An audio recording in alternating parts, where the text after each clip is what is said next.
Evidence convincing like the seeing with the eye. This is the message of the Quran. Should we, knowing this great knowledge, should we preach today like the man preached to the people in primitive times? Should we use the same language? Should we compose our text to satisfy the primitive, the jinn, and the primitive people, when we live in a society that is enlightened? We live in an enlightened society. The society has the primitive nature. We are caught in the grip of primitive nature, but we are an enlightened society. To bring the man out of his primitiveness, shouldn't you appeal to his strength? You should appeal to his enlightenment. But if he has no enlightenment, you have to appeal to his common sense, to his good nature. But when the man has some enlightenment, shouldn't you appeal to his enlightenment? To shame him, to let him know how he had now fallen beneath his own standards, has fallen beneath his own doctrine? Yes. Some people want me to stand up here and just quote hadith. Some people would like for me to read the Quran letter for letter and quote hadith, and not bother referring or comparing the Bible with the Quran. They are backwards. They are still in primitive days. They have allowed themselves to lose sight on the keys for success. The keys for success is to stay in tune with the time, with the nature and the demands of time. You don't come and preach the worshiping sticks and stones. Even if you find a Christian worshiping sticks and stones, you don't address him as though he's a heathen worshiping sticks and stones. If you find a man drunk, do you address him as a drunk, or do you address him as a human being with intelligence? Say, man, you should be ashamed of yourself, getting in this fix, giving yourself to this weakness. Look what you're doing to your wife. Look how you're shaming yourself before your children.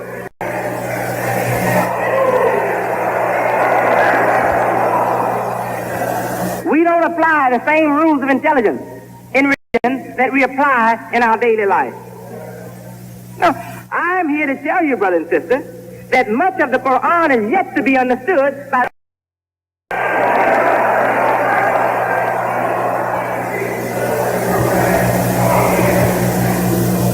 in order to understand the predicate and the subject, they need to study the Jewish people and the Christian people more. They need to study the books that have been revealed to those people. What problems was the Holy Quran addressing? What problems was Allah addressing through his Prophet Muhammad that were existing in the text of the Jews and in the text of the Christians?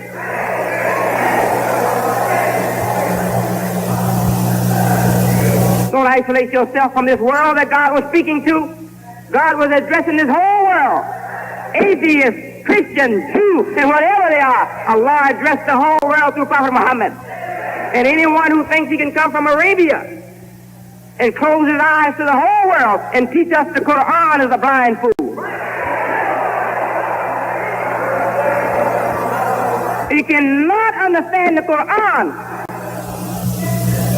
in any appreciable fashion until he first understands the environment that he's in. And when he leaves Arabia and comes to America, he's in a drastically different environment.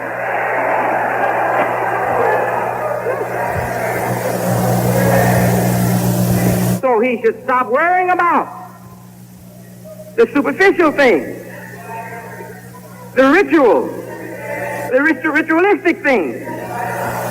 He should give up his fear of losing the things that are close to him in his Arabian environment.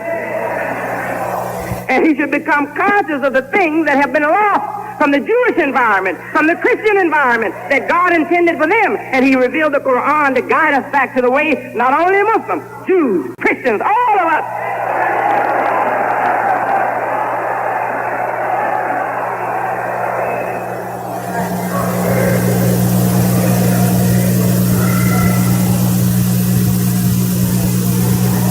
We have to accept that Abraham is our father. Adam is our father. Also Abraham is our father. Adam represents the common man. The common man is our father. But also Abraham is our father. We have been raised by our common fathers, and we have been raised by God's prophets. The first father is the common man. The second father is the prophet of God. Isn't that right?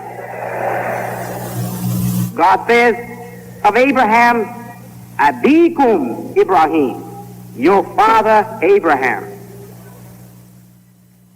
Yes, so that's our father. Why he didn't say your father Moses? Moses was a prophet. Why he didn't say your father Jesus? Jesus was a prophet. Why he said your father Abraham? Because Abraham is a prophet whose role was that of a parent, a father responsible for his children. Abraham was raised up among pagan people who had lots of ignorance, primitive ignorance. And Abraham was guided to search for truth with a rational eye. He observed the stars and the sun and everything, and he saw in the movement of sky a sign that there was a creator, a planner, a designer behind all of this, and that he's not one, two, he's not three, pardon me, 2, 3, and 4. He's not many. He's one. He saw one nature, one creation, and one pattern, one design dominating throughout the whole creation. And he says there's one God, and there is no God associated with that God. Everything else is servant. Everything else is creation and servant. Only one God.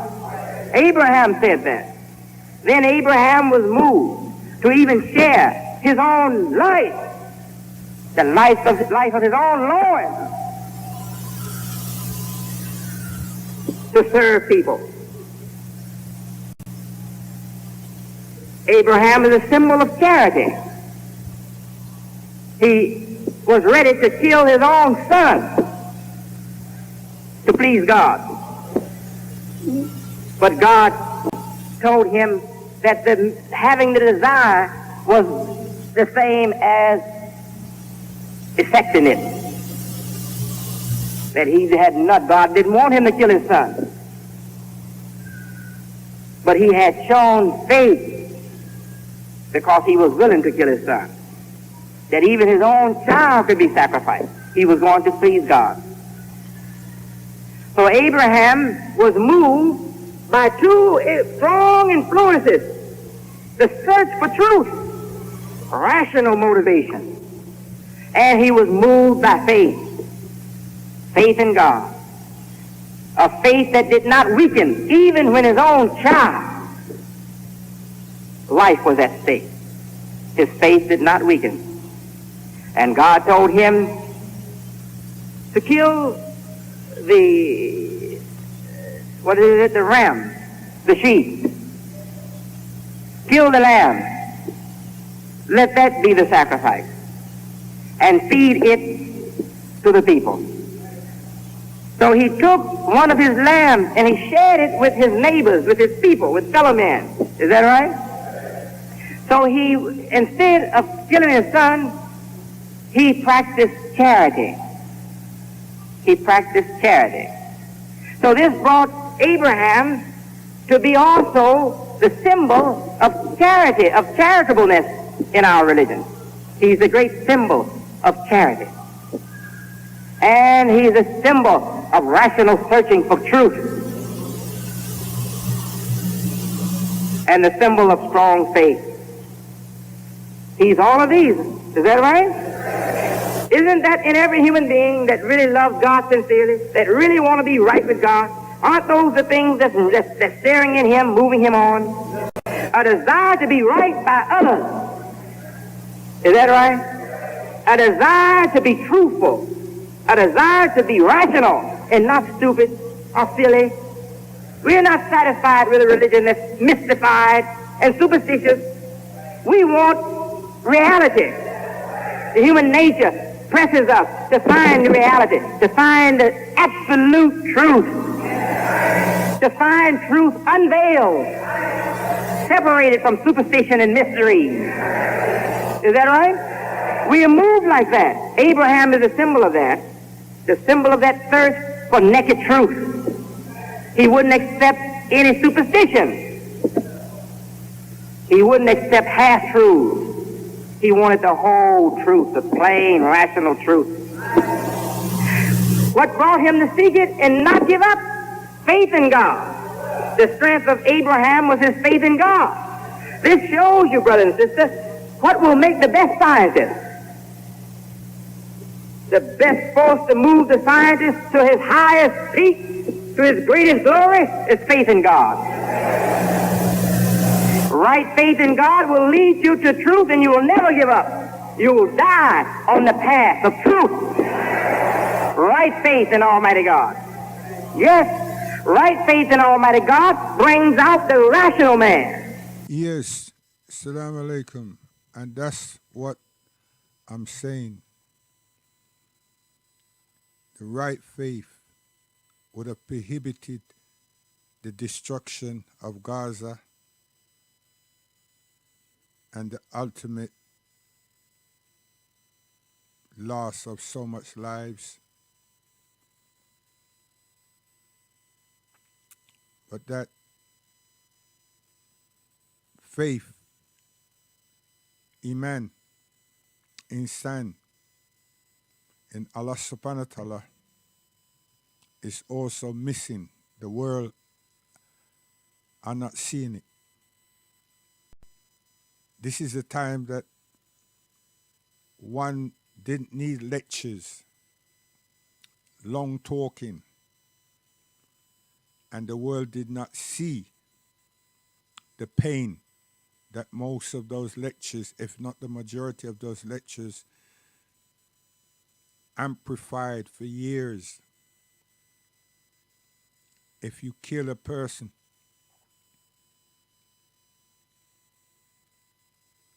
it's like you killed a nation. And not one of those scholars, not that it is not correct, that's not what I'm saying, but none of those scholars jump on the planes who needed to fly there, and none of those scholars who were in the precinct set an example. They didn't volunteer themselves to be a shield and a beacon of hope for the impoverished, downtrodden, beaten, obliterated Palestinians of Gaza. They haven't even joined the forces that have been demonstrating and let their voices be heard. It's a shame. Muslims, it's a shame.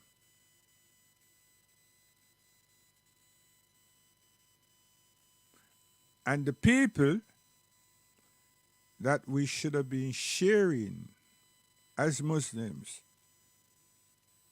and people of the book and people of the Injil and people of the Torah and people of the Zabur, we have not done. We've made friends with people that we want to join, we feel somehow lacking. We feel that we were lacking or are lacking something. And we really want to join them. And now we're using democracy and we're using employment in 30 years' time to be the catalyst of bringing back Jahalia like we do not have vision. Yes, we're behaving like we don't have the vision. And if we do not have the vision as individuals, not as the collective, it is illustrated in the Quran. How to prohibit Jahalia, especially in the precinct. So when Arabia opens up to all of these alleged democracies,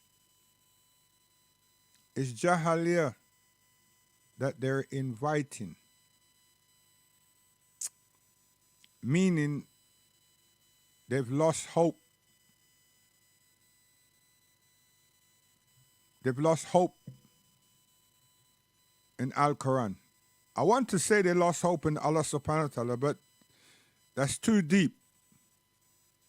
That's far, astaghfirullah, too deep. So I would say they've lost hope in the Quran. And they've settled to show the generations to come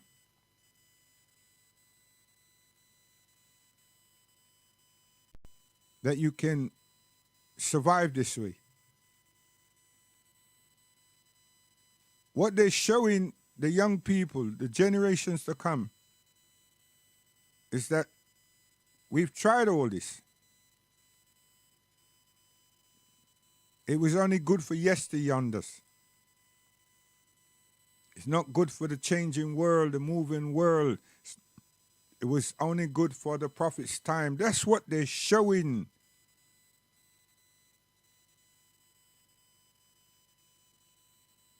A lot of us haven't understood what the alleged word Arab Spring was about. That was brought about by the US. It wasn't brought about by young people saying we want a change in our lives.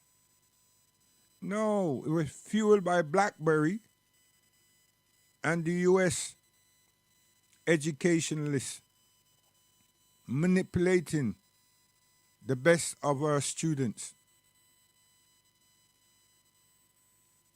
Those at home and those abroad that went back home, even if it was on visitation, but they knew who was who. And it did something. It created a problem. The same thing has been done to Sudan in the last 1-2 years, maybe. Well, it has been rolled out. You can see it. Got to look back at how things actually got to where it actually is. It was students going back home with agitators who are already at home, asking and demanding for change. And most of the things that they wanted was explicit sex in public. The engagement, not sexual interaction, but the engagement. No bars. We want to be free to dress, and this is females, the way we want.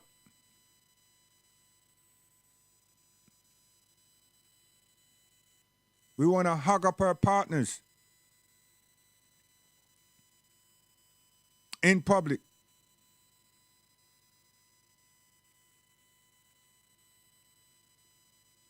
And then the smartest ones now, the ones that want to shelter something under democracy, start talking about the economy and import and exports and so forth. So the government was hit with like 3 prongs. And the feminists were working very hard because they attracted Western theater, Western media.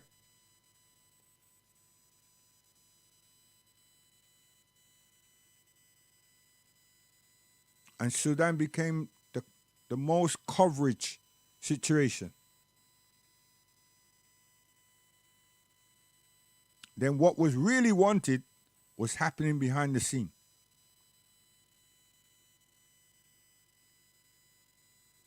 To create a broken state, to present a broken state.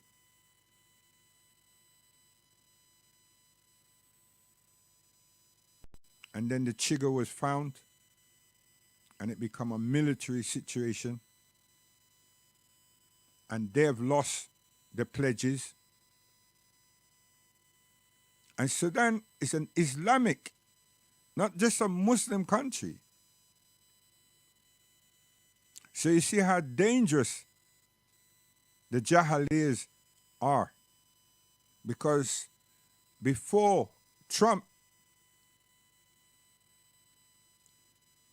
left office, there was so much of our countries that made pledges or some arrangements with the Zionists. Open up embassies, open up trade agreements. Yes, becoming friends, allies, rare, and tear. Now, what happened on October the 7th, it appears to me as a test case. Let us see how far we can push this envelope. But it's not really let us see. We're pushing this envelope. Now, Trump is not at the helm.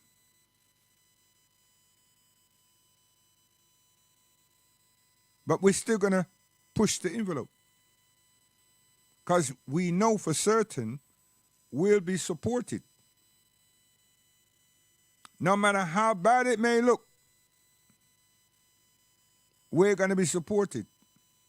And England and France and Germany will follow once the boss supports us.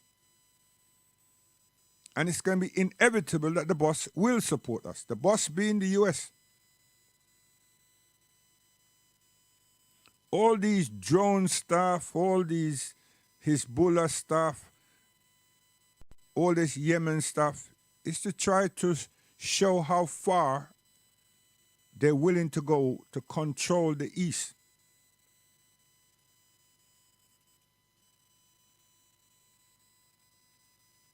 And we're not just going to pretend to be flexing our muscles, we're going to flex them.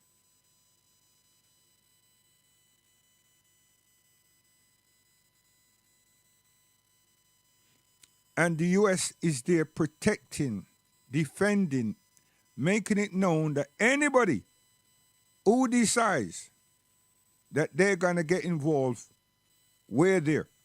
We've got your back. That's what that is.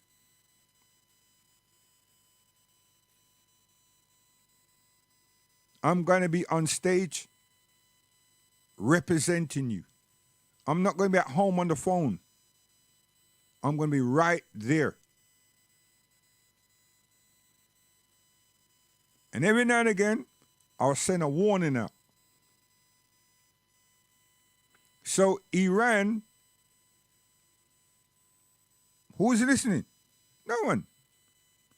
And what does the Zionists do? Every now and again, smack Yemen, Syria, just to say, listen here, I've got my back active. Come on now, show me what you got. It's a cowboy western Hollywood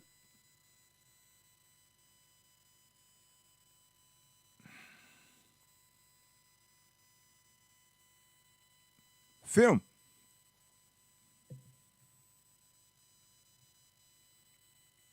And we, the Muslims, with the big numbers, haven't concluded. Now, this week, instead of UAE and blah, blah, all these guys, money guys, about you're going to sit down in Egypt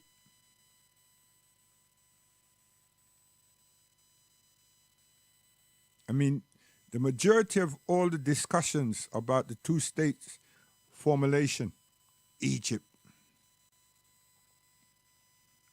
and nothing happened. Shaking hands and flying here and flying there, and then a plot was put together to suffocate Yasser Arafat, and that was it.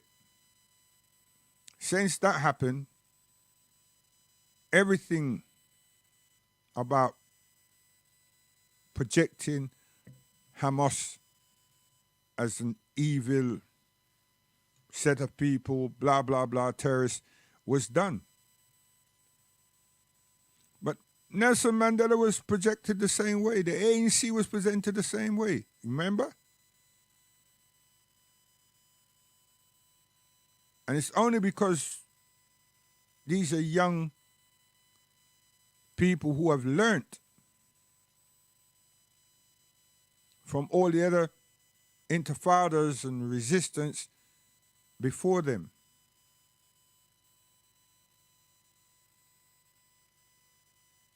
And you know they stand on truth. You know that. So you target them to send a message around the East. Whatever your intentions are, it will not materialize. Watch what we're going to do to one of you. And that's why you call them these despicable names. And then you said you're going to rid them from the earth. And none of the leading nations in the United Nations turn around and say, yo, this speech, these words that you're using, these are words that Adolf Hitler used. These are words back there that caused us this problem where we all had to kill, or we all died. Millions of people died in what they call the Second World War. No one woke up and said nothing like that, like you all have forgotten. And it's not true, you haven't forgotten nothing. You just take sides. Sometimes I'm asking myself, when you take sides and the wrong side, is it that you're dealing with humanity or you're dealing with the dunya, which is the money and popularity? Because maybe somebody's going to get one of these peace prize next year or before the year's finished. I see that the big man of the United Nations, he's changed his tune. His words, you need to listen to them. His words have changed. His words have changed. He's actually saying that our Palestinian brothers, Hamas, raped, when you know that that was used as a trigger The only thing he hasn't used is children is being beheaded and being burnt, roasted. I mean, come on. Is he saving face and he didn't commit no atrocities? So why is his language, his words change? Why? The way he staged them now. It goes at Hamas like Hamas is the villain. And Hamas is still the villain right now. The only thing he hasn't done is charge Hamas for the atrocities that is actually happening underground since then. And the little smoke screen that was put up the other day with these trails that look like fireworks, and no one produces a shell. I mean, come on, let's be sensible, people. You don't have to have a degree or do anything with science to have common sense or sensibility. If someone is claiming that I've sent a rocket somewhere, when the rocket lands, if it's a rocket, there should be the remains. All you got to do is show the remains so we can see that these people are stupid. If they're not stupid, they're troublesome because their rocket don't cause no damage. It doesn't reach any goddamn place, and it's not rockets. So why don't you show the world the rockets? Now you had today, or last night, one of the Zionist military persons saying, wow, hey, listen here, I'm good at those things that how he spoke that stuff. I'm good at that. I can do that. What did he say? They're claiming that Hamas was on board those vehicles. And that's why they were tracking the vehicles. But somewhere along the line, Hamas disembarked. Now, you know this Hamas business, yeah? Does anybody remember Public Enemy #1? Public Enemy, the band. You can see the target, right? I mean, it was part of the stage performance, the costumes, yeah? You see the emblems. So these people that are allegedly Hamas, I mean, did they have on their skull cap or on their face or on their back some part of their bodies, something that says, yo, look here, I'm me, I'm us. I mean, come on, man, let's be real here. Let us be real. So he says that, and this is the same guy that was going to Europe, the European Union, every 3 months or so. And he knows all about staging and then crying. Now, in this report, he didn't cry. He just said that their inquiries presented, this is what they found. So, really, we were tracking Hamas in the vehicles. But something happened somewhere where they must have disembarked. So what is actually, the picture he's painting is that, yo, we didn't just bomb up those vehicles.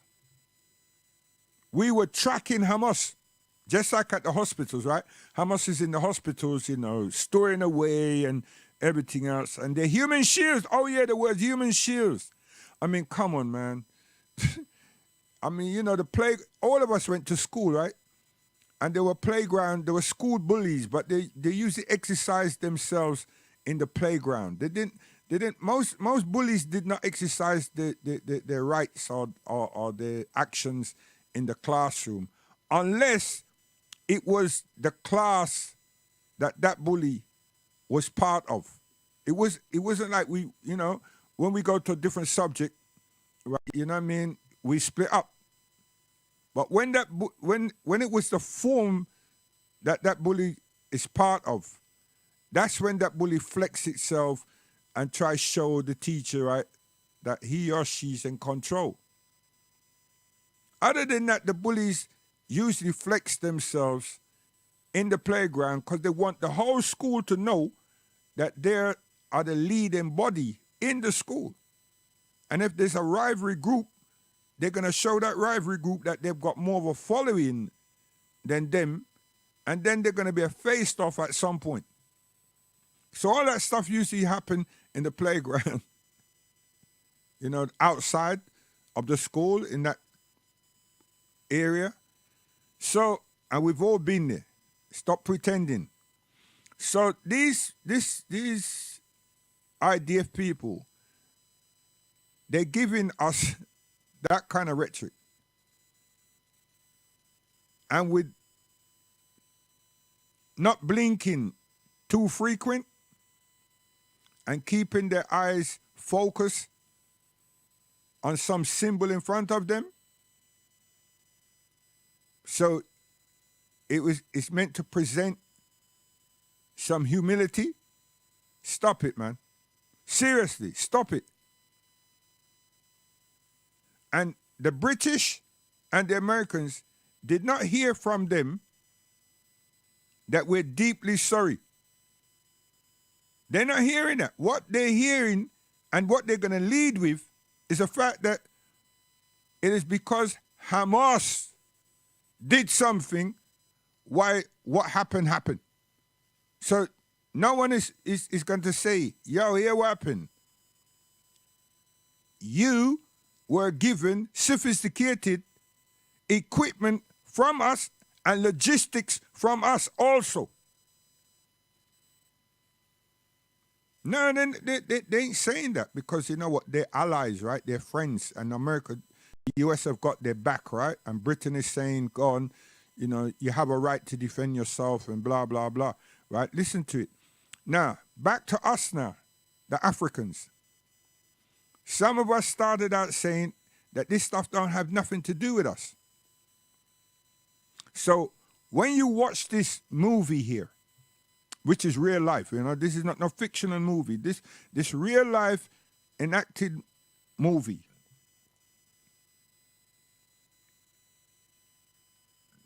It will be our turn without our script. And it has been our turn in the DRC, in Zaire,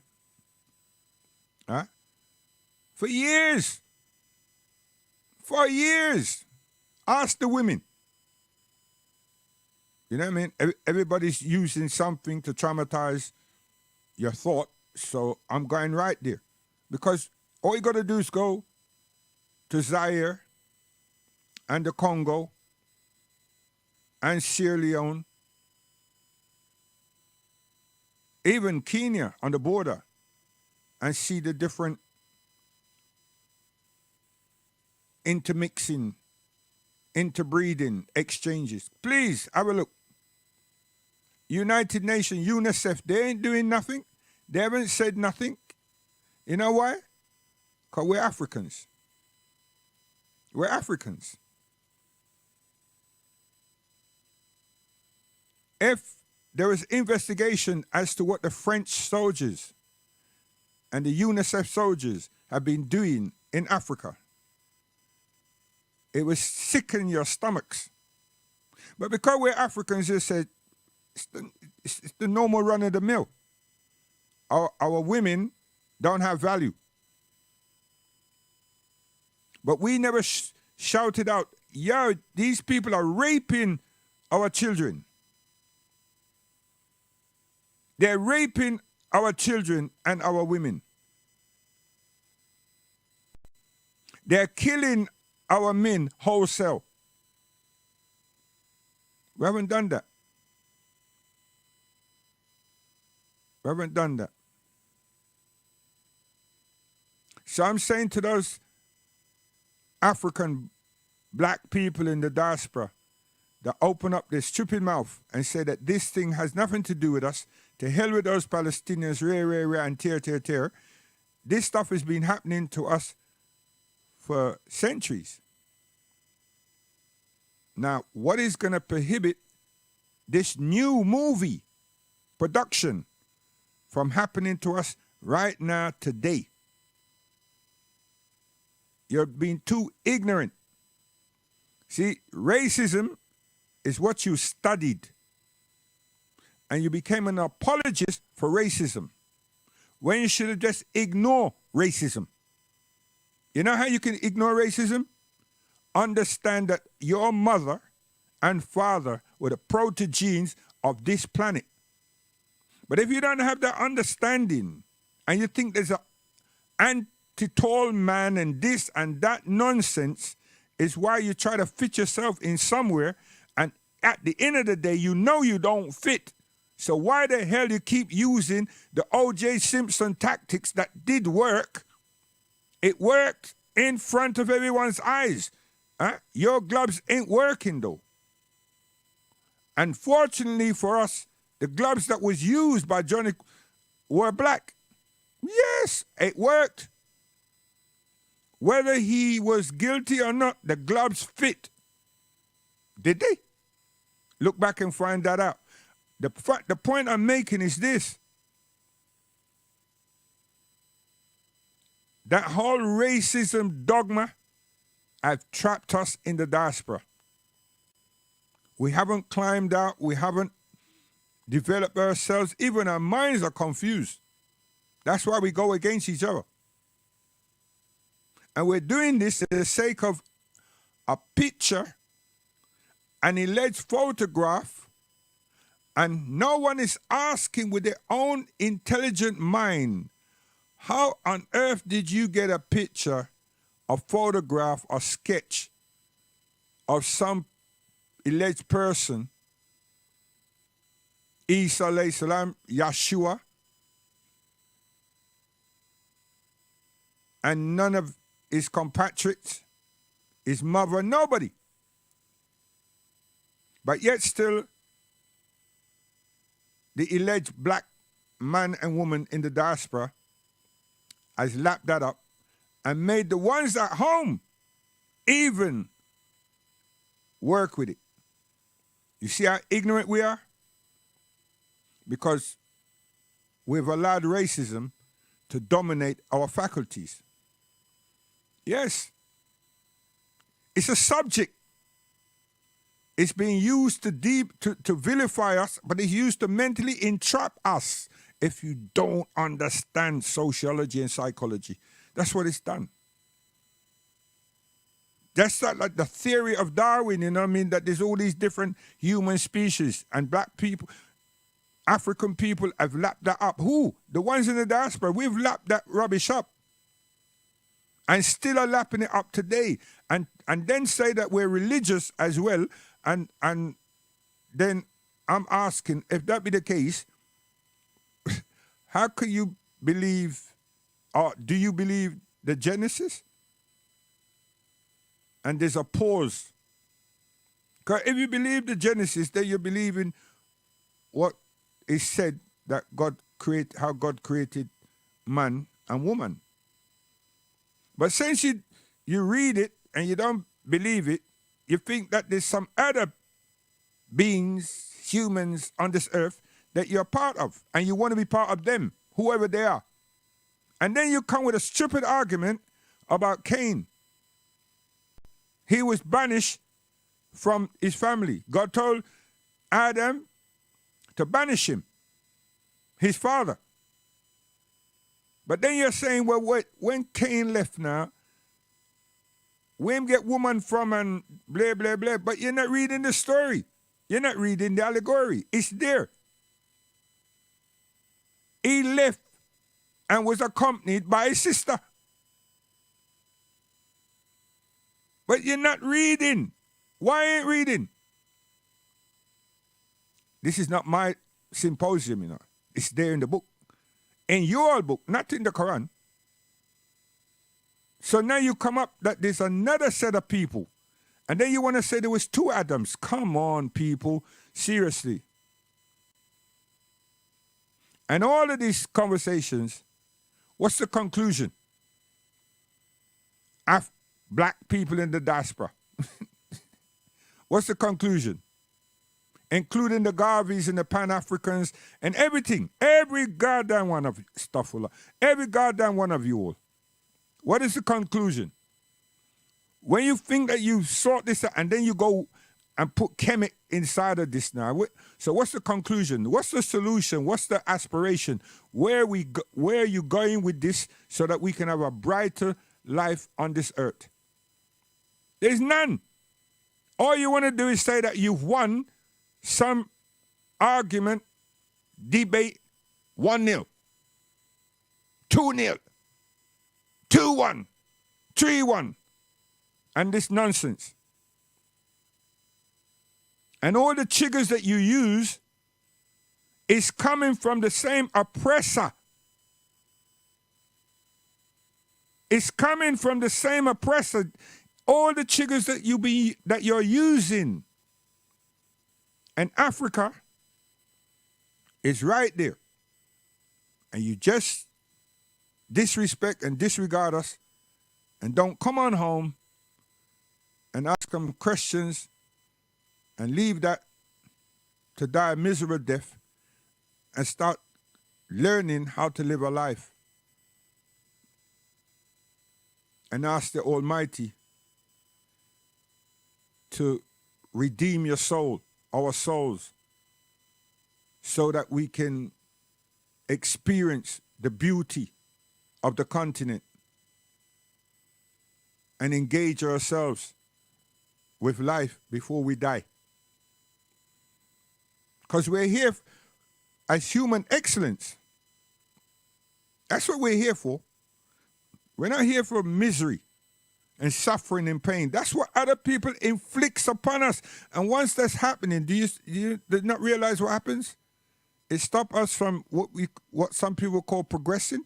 It stops us from aspiring to the excellence that we were created for in the first place. You think God created us for misery? No, you're demonizing the Almighty. The Almighty never did that. Are we stupid people? And people are doing that to us. And then we're following them. And then them call this thing racism and this and that and the other and so forth. And we stay there. Why are we in some camp and they're excelling at the same time? And then we want to give them a label called supremacy. And what is ours then? We're downtrodden. How come? We have no goodness to say about ourselves. Not one fable we're saying about ourselves that's inspiring. And you want my children to grow up listening to that nonsense. And then when the truth is told about what just happened in Palestine, for them to realize through this movie that they're going to have to follow. There's no Muhammad. The Prophet ﷺ is not leading us anymore. The Prophet ﷺ is turned away from us. So we've lost. Are you mad? That ain't going to happen. That's what they want to happen. But it's not going to happen. The Prophet ﷺ is the most excellent human being that has lived, barring our father, our first father and our second father, and ultimately the Prophet ﷺ, the leader of humanity. Yes, man, whether you like it or not. Who said that? I've said that. Salih Hisham Lukman. Yes. You understand? Do you all understand? And no matter how they're changing the gods in Arabia, Allah is the best of planner. Yes, everything for a time. Everything for a time. It's just that we're going to know who is who by those who follow them. Because none of what is happening should have happened if they were God-fearing. Do you remember the journalists who were disposed of in Turkey? That should have sent a signal out that they have no care for life, and they're well backed by the top 5. And what's happened to Yemen, that should have sent a signal out long time. And what happened with COVID should have happened in Arabia right there and then. But it didn't happen. It's COVID that made people not be at the Kaaba. It wasn't the people saying, yo, it's Allah subhanahu wa ta'ala we fear, and Prophet sallallahu alaihi wasallam is our leader. No. Because there's too much highly educated jackasses out there that want their money. And they would do anything for that money. So I'm saying, air weapon, we're all going to die, man. So what's your problem? You understand? We're all going to die. So if you want to go into your grave where your grave is going to ill-treat you, by all means, go ahead. But since you're showing me that you do not fear that and you don't believe that, you're going to behave like Pharaoh. Go ahead, man. Be my guest. But you can't say we didn't tell you. And that's what we're saying. That's what we're saying. So may Allah subhanahu wa ta'ala forgive me. May Allah subhanahu wa ta'ala guide me. And may Allah subhanahu wa ta'ala remove anything that I've said wrong to any of you. And empower us for the generations to come. And help us to be good advocates for all those righteous people that's come out of their houses, of their workplace, being threatened, lost their livelihood, lost their jobs, everything, to show the world that there is a wrong being committed. And they've stood with Palestinian people that they don't know. They stood with Palestinian people and they're not of their faith. They only stand for what is right. And they're standing still for what is right. So may Allah subhanahu wa ta'ala bless them, help them, redeem them, because a lot of injustices have been inflicted upon them for the position that they have held. And victory in terms of humility will be got. Yes. Inshallah. What are we missing? What do we need from your perspective as African American Muslims to really continue in a direction that gives us strength, gives us a sense of integrity as a people, yet we're able to make a contribution to the betterment of the place, this land that we live in? Yeah, I used to say, well, I was interviewed some years ago by some brothers, some Pakistani brothers, and they brought up Minister Louis Farrakhan, and I stated that my belief was that if Louis Farrakhan passes away, and he's pretty old now, right? He's getting up there, right? But alhamdulillah, he's, his health still seems to be, supporting him, right? Which, you never know how long he can live. But I feel like, if he were to pass away, then the black church and a lot of others, right, in the black community would turn on the Muslims. At least that's my thought of that. Yeah, because I feel like Farrakhan is like a buffer between us and, a lot of Black America, that Farrakhan is looked upon as probably the only legitimate Black leader among all Blacks, right? And the reason I bring him up is that I think what's happened with people who don't follow fair count, who happen to be Muslims, who are actually associated with Islam, is that our way of engagement with non-Muslim blacks is either antagonistic in nature. Of course, we want to, argue about the Bible, and it's fine, to have a debate, but it's like just the way we do it, maybe may do it. Sometimes is that, or it's okay. Who cares? I mean, about you guys. I think that quite often when things happen, like George Floyd or these type of movements, of course, Muslims, we jump on the bandwagon. Black Muslims jump on the bandwagon like everyone else. And a lot of the non-Black Muslims think that, okay, we really get the pulse of the Black community. I don't believe we do have the actual pulse, or rather, we might have the pulse, but we may not have the respect. I don't believe we have the respect, right, of the Black community like Muslims in the past actually did have. Yeah. Right. And some of that has to do with the fact that we do have a lot of bad Muslims, right? So, I mean, a lot of women who are like, okay, well, they're Muslim brothers who sleep around, right? They're Muslim brothers. As a matter of fact, when I was working in the prison, I remember the young brother, he comes. Yes.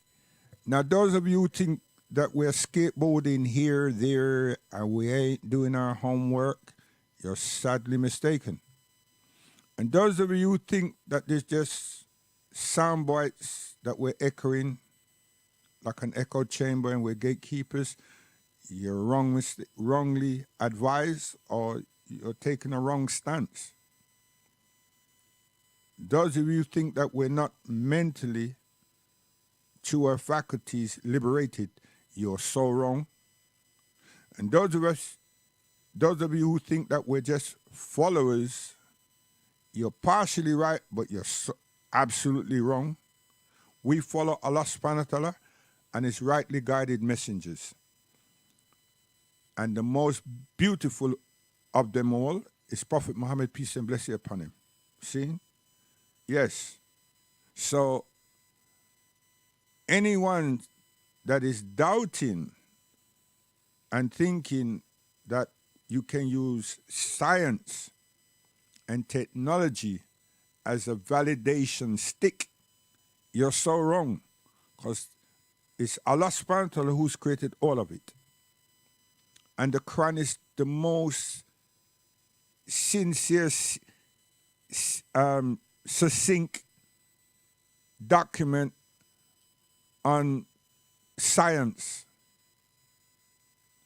botany, you name it, it's there. For it's Allah, the ultimate creator of everything, including yourselves. Those doubters, those pessimists and those doubters.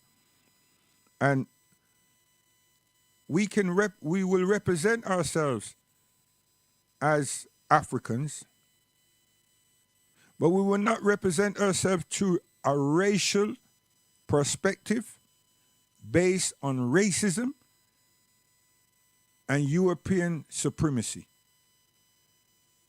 And any form of other ideology that comes from us in the diaspora as Black people, we won't do that either. We will not do that. If we do that, we're saying that we're not comfortable with what Allah subhanahu wa ta'ala have done. Now, how dare you and how dare us to conjure up such nonsense in a teeny, weeny existence? We don't even know where we come from. So how the hell am I going to challenge what brought me here? Not my mother, the Creator, who is responsible for everything. It's not going to happen. Not with us, it ain't. So on the screen, you see all these beautiful people. No matter where we go, even around ourselves, we show some despicable nonsense. That just shows you where our minds are. And it shows you how we do not credit ourselves. We're Europeans. We're the most despicable European-minded set of people that there is. Because we're not using our faculties to look at the best of them. We work with the worst of them. And that's because we've been trapped in that. To me, anyway, we've been trapped in that whole racial stuff. You know, they're human beings too, you know. And there's some excellent-minded ones out there in this earth. Yes, they are. They just need to be reminded of our fathers and our mothers. That's all that is. Not from a black perspective, from an original perspective. And then one and two things will be mentioned, and we'll say, because you left, I would say, and my children's going to say, because you left home, i.e. Africa, and you didn't return, you've lost your shade. Naturally, because where you find yourself, there was no sunlight. So you've only got a small amount of shield, i.e. called melanin, in your being. That automatically lets you know that you're connected to me, not from me. Is that biology? I'm sure it is. I'm very sure that is. It's not science, it's biology. You understand? Science is someone trying to search and try to understand something. We have theories, and then we try to conclude, and nothing is 100%. But you see this biology? Oh, gosh, man. It's 1,000% biology. Okay, so let that be understood. So we're going to move on, and we're going, because things and times are changing. Yeah, I tell you. أعوذ بالله من الشيطان الرجيم. Oh, without interruptions, please share this program, the title of this program, with others. Don't keep it to yourself. And whether you who are here like what's being said or not, and you want to say your own piece based on the subject matter, you can do that. We will open up. Hey, yo, the chat is there, you know, but we will open up our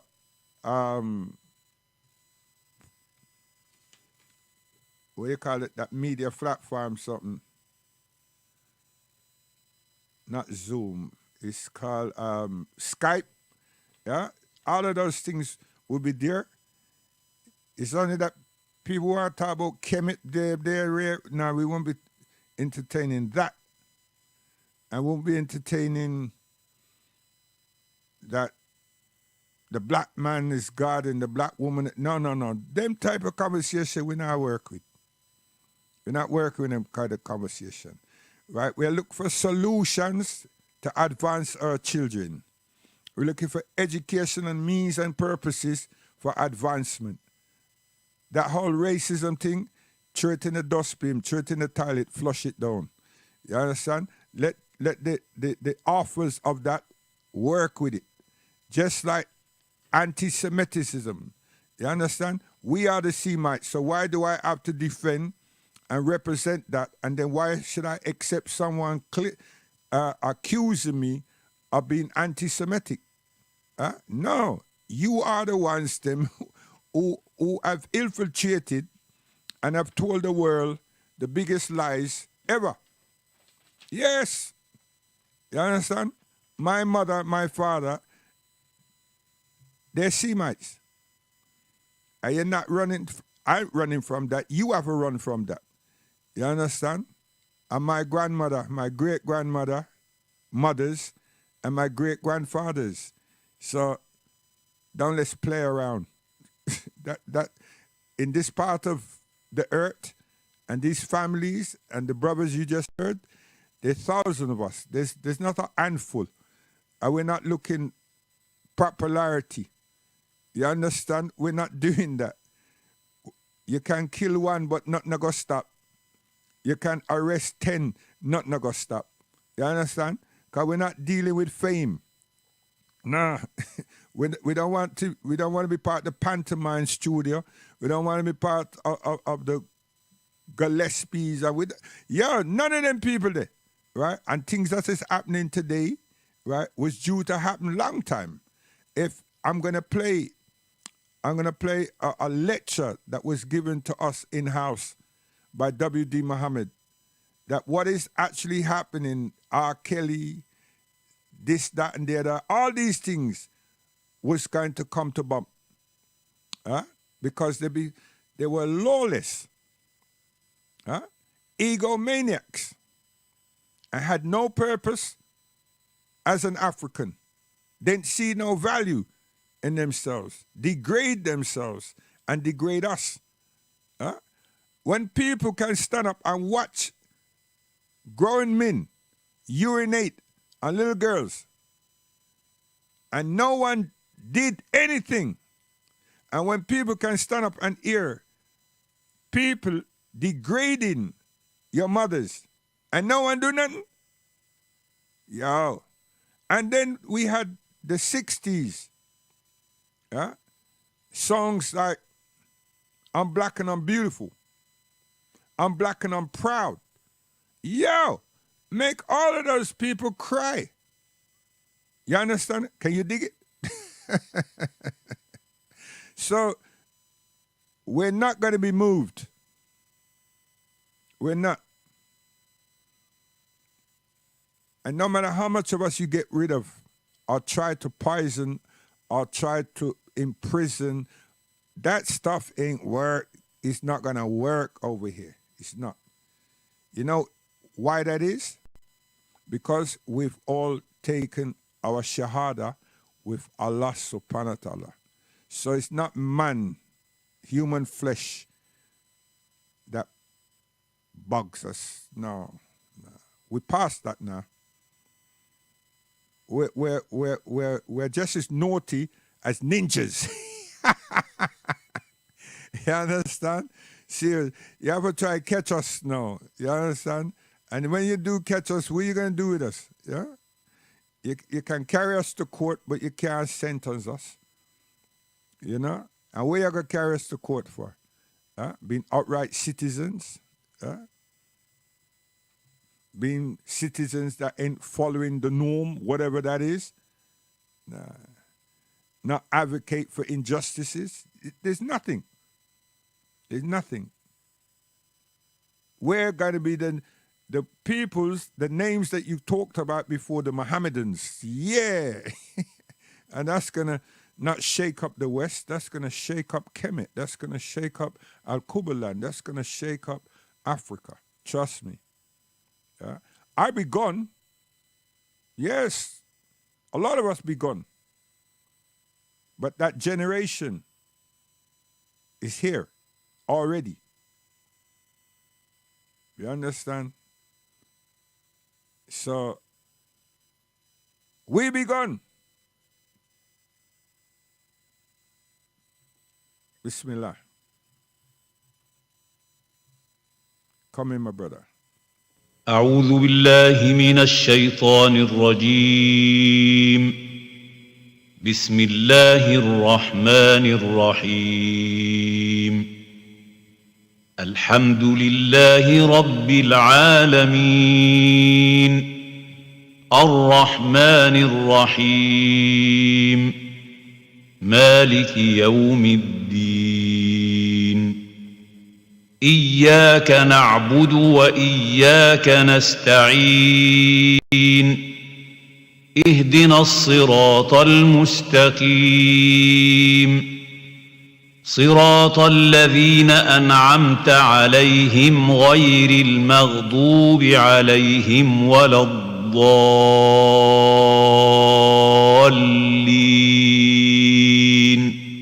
Amin, amin.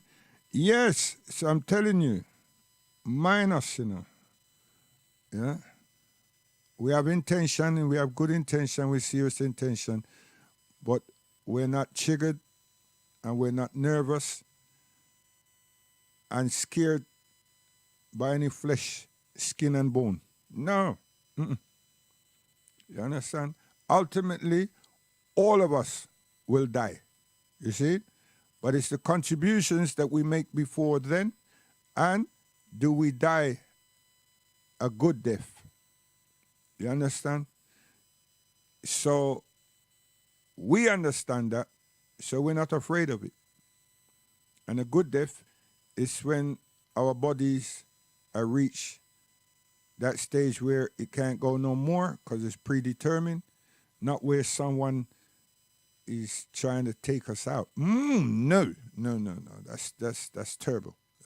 That would be terrible. You see? Especially when we're not at war. You understand? So, people, Al-Islam is beautiful.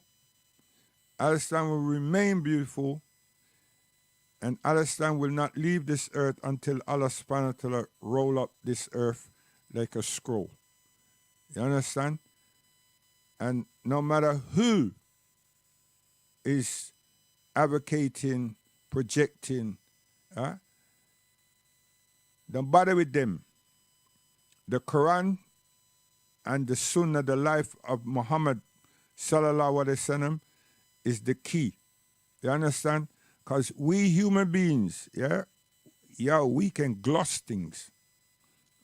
We can make things fair seeming. That was the charge of the scribes and the Pharisees. They made things fair seeming, man. And when it got to that level, they got so big and presumptuous with themselves that they distorted the Torah, the Injil, and the Zabur. Yes, that's why Sallallahu Alaihi Wasallam was sent as a light to this earth. If you didn't know, you know now. If you'd never heard that before, you heard that now. You understand? Seriously. So, we will drop those lectures by Imam Worthy Muhammad, empowerment of the human spirit, and moral excellence. Yes, you understand? People them who step aside their morality, they're in somebody's bank vault, side and back pocket, and they can only do, they're so afraid of those people that they will do anything for not being exposed to the media. But who the hell is the media? It is Allah subhanahu wa ta'ala you should fear, not man. Allah don't wear pajamas and Allah don't have a timepiece to sleep and to eat. No. You see? So you all are ignorant people.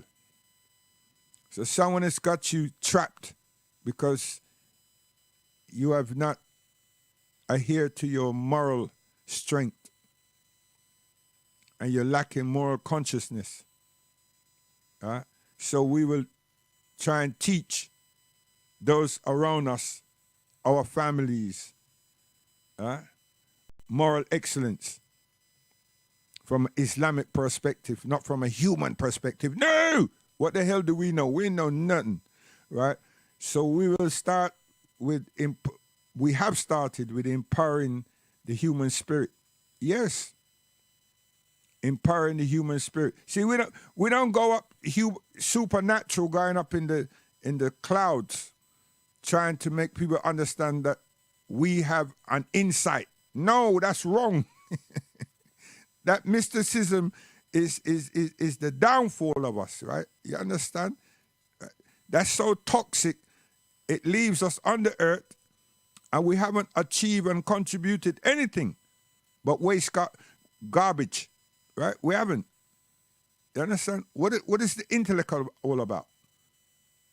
What is the limbs that Allah subhanahu wa ta'ala give to us? What is the resources and the insight that He's given to us? What is it there Trivial Pursuit? No, come on, let's be real. So we give credit to other people, and we marvel at their inquiries in the atmosphere and true nature, but yet still we're just here as scavengers polluting the atmosphere with our waste. No. And we've got the best.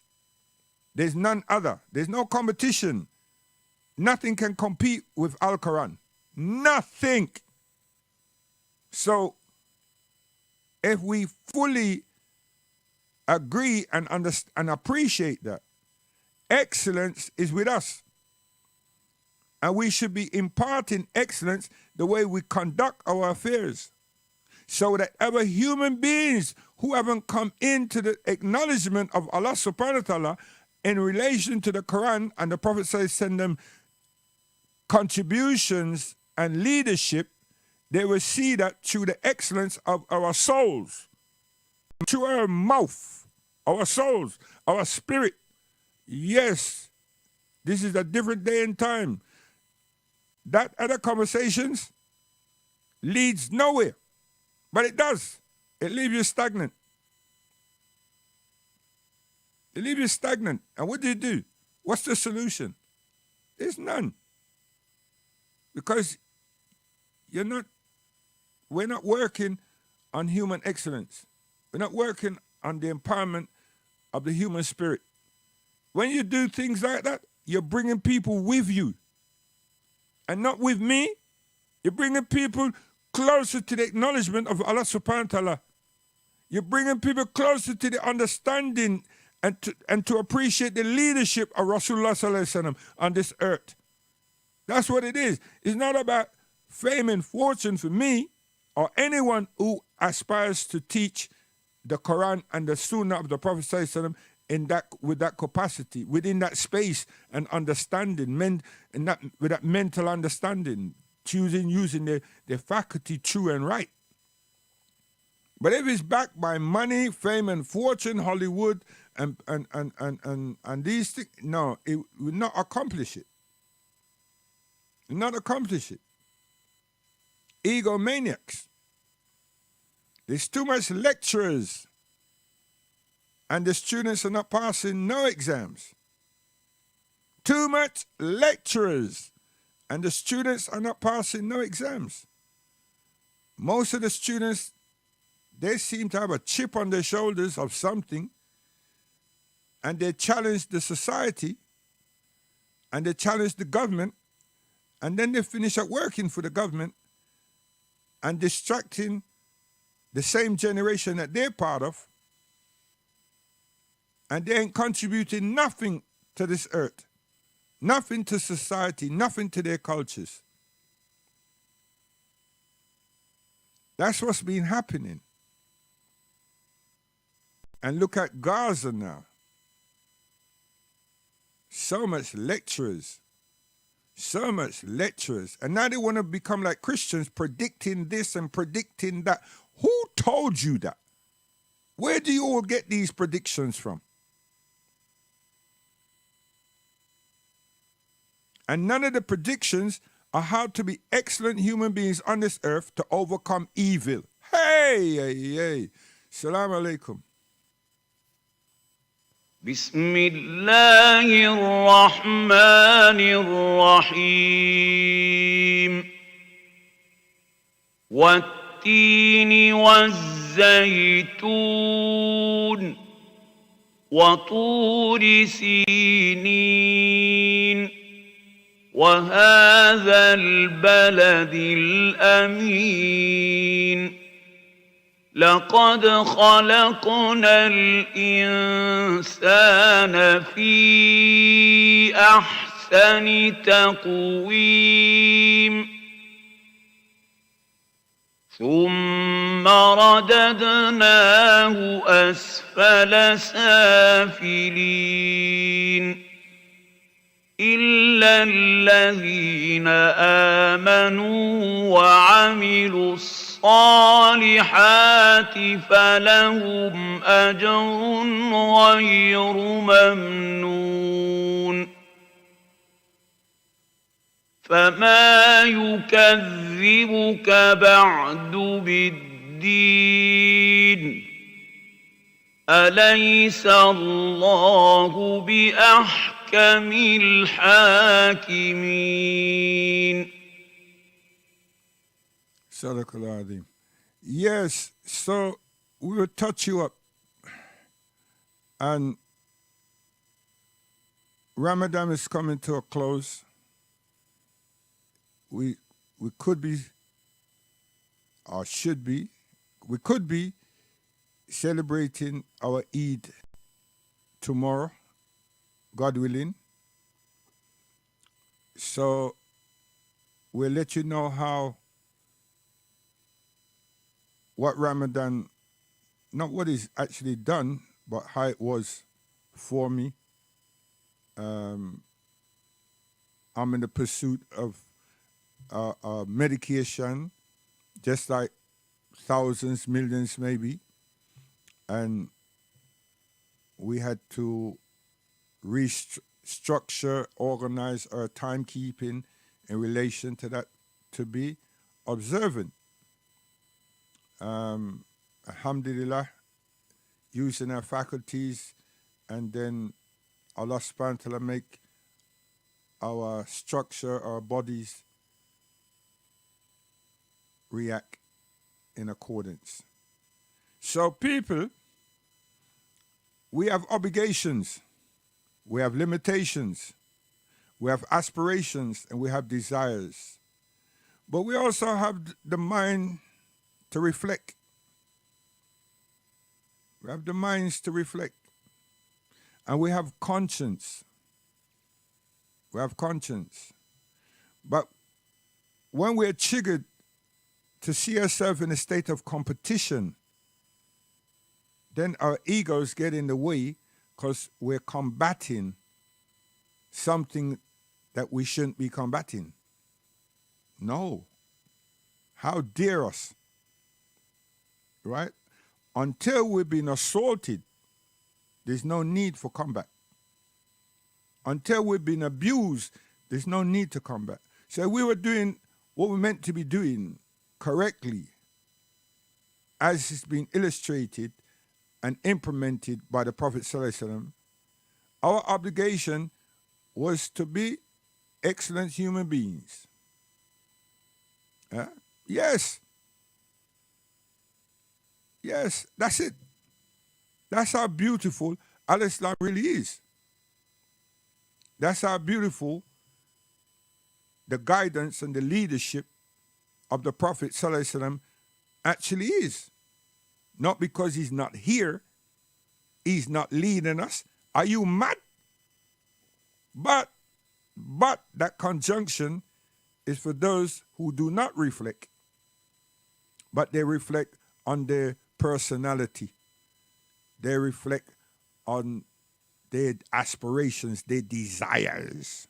You know, trivial. Yeah.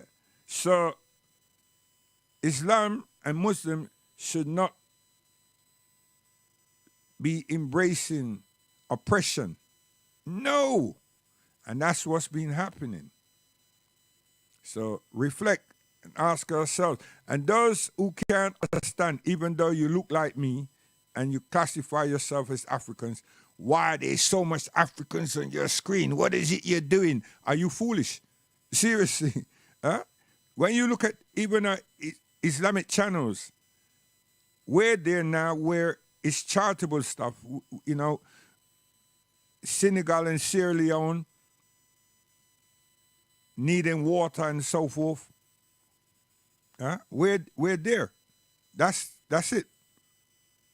Right? You don't see black African presenters. You don't see great aspiring images of us. And not that these things have been portrayed, just like the British government portray every year, 3 or 4 times a year, to get money from their citizens, because these charities come out there saying that young girls, this is happening to them. There's no clean water, blah, blah, blah. But never says, listen, we're the people that caused this problem in the first instance. And we have not allowed these people to sort themselves out. We're still controlling the best of their lands. And right, we irrigate their waters and channel their waters else places. Africa is rich with water. If anybody hasn't been there, stop your talking foolishness and get off your backside and go see Africa. Africa rich with water. So there's people who deliberately channel water elsewhere for European consumptions and European interests, supermarkets and so forth. Please. This is not just an empty statement. Go and see for yourself. Witness. But most of the diasporan people, you're having parties in Africa. You're setting up the wrong things. Right? But anyway, probably Friday, cultural expression, we're right back because we have our own issues in the diaspora when it comes to African Caribbean concerns. So we're right there, you know what I mean? Shaming them, shaming ourselves, and shaming those who are trying to shame us as Johnny Too Good. You understand? So that be right there.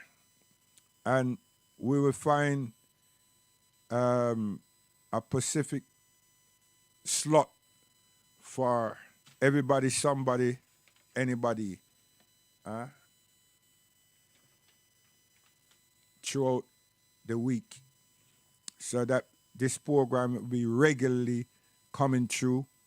I hope my African American brothers appreciate, love us, and we go live looking and discussing mosque here, i.e. Worthy Muhammad